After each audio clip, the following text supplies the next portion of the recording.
आणि मत मोदीला अशा पद्धतीचा महायुतीकडून प्रचार सुरू झालेला आहे. कसं बघता याच्याकडे ते होईल फक्त? हे योग्य आहे का? योग्य आहे का? म्हणजे तुम्ही गादीला मोदी साहेबांपेक्षा कमी समजता?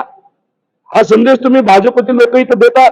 आणि हेच तर तुम्हाला सांगतोय की छत्रपती शिवाजी महाराजांच्या विचाराचं यांना काय पडलं नाही, डॉक्टर बाबासाहेब आंबेडकरांच्या विचाराचं काय पडलं नाही, महात्मा फुलेंचं काय पडलेलं नाही, त्याच्याच बरोबर तुम्ही कर्मवीर भाऊराव अण्णांचा अपमान तिथे केला गेला, ते तुम्हाला काय पडलेलं नाही.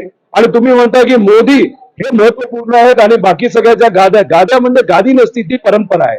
आमच्या महाराष्ट्रातल्या लोकांसाठी आणि खास करून कोल्हापूरकरांसाठी आम्हाला परंपरा महत्वाची आहे. आणि तुम्ही आमच्या परंपरेतच कुठेतरी वाद निर्माण नाही हात घालण्याचा प्रयत्न केला तर आम्ही हात तोडल्याशिवाय राहणार नाही. 2019च्या सगळ्या त्या काळामध्ये मल्लिकार्जुन खरगेंच्या बरोबरची बोलणी अर्धवट तोडली, त्यांचं काहीतरी खटकलं आणि त्यानंतरच आम्हाला पहाटेचा शपथविधी करायला शरद पवारांनी सांगितलं, असं एक दावा अजितदादा करतात.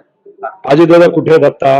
जेव्हा महाविकास आघाडीमध्ये होते तेव्हा अख्ख्या महाराष्ट्रामध्ये लोकसभेच्या काळामध्ये प्रचार सभा घ्यायचे, विधानसभेमध्ये अख्ख्या महाराष्ट्रात प्रचार सभा घ्यायचे.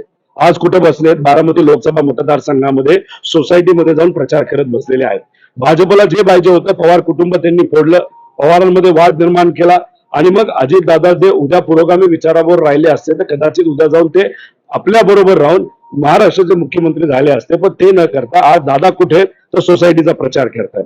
आता पवार साहेबांवरच आता दादा बोलायला लागलेत, पवार साहेबांच्या कार्यावरच दादा प्रश्न तिथं निर्माण करायला लागले. त्यामुळे दादा आज जे बोलतायत त्याच्यावर पूर्णपणे विश्वास ठेवणं हे म्हणजे वेडेपणा असेल आपल्या सगळ्यांचा.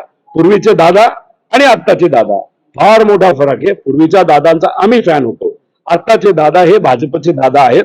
त्यामुळे ते खोटच बोलायला लागलेलं. दुसरं काही 10 दिवसानंतर ते असंही म्हणते की साहेब मुख्यमंत्री नव्हतेच, साहेब कृषी मंत्री सुद्धा नव्हते, साहेब आमदार सुद्धा नव्हते. जो काय पवारांचा काळ सुरू झाला त्या दिवसापासून सुरू झाला तेव्हा अजितदादा राजकारणात आले.